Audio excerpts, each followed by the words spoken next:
Hindi sila tamad. They're not lazy.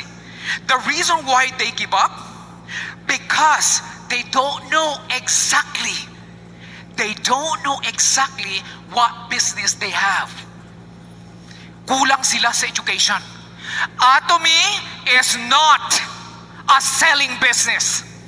Sino dito mahilig lang magbenta, then ayaw mag-build? Ayaw nila i-share ang education perspective. Huwag nyo na lang itaas ang kamay, okay? So, if your concern is just selling and selling and selling, trust me, mabiburn out ka. You got to understand. Ano ba ang Atomy networking business? Number one, it's absolute quality, good opportunity. Why we cannot share?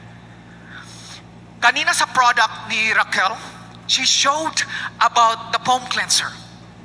Ang foam cleanser, isang piraso, is only 500 pesos.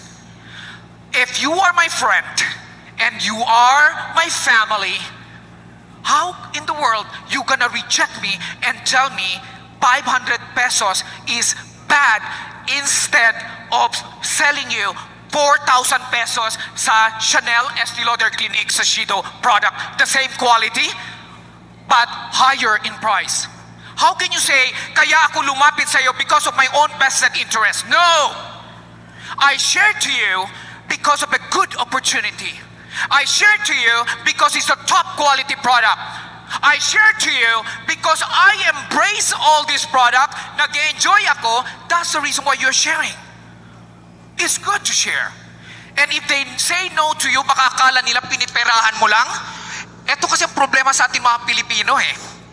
Every time you share something, ang nasa isip nila, piniperahan mo lang ako. No! We got to change that mindset. That mindset will need to be changed 360 degrees. Okay? Kailangan talaga mabago yan. You are sharing it because it's a good quality.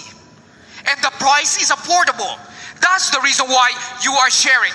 And the other thing that you want to know, bakit ang dami nag-quit? Because they cannot handle pressure. You know that? Not everybody can handle pressure. Rejection? Can anybody handle rejection?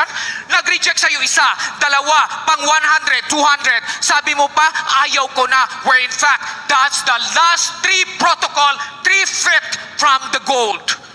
And then nag-quit ka. Sana ma-unveil na yung gold. And yet, after 100 rejection, bumaliktad ka na. Hindi niya alam gold niya pala yun. Perlas pala yun ang pang 101. Yes! Perlas yun pang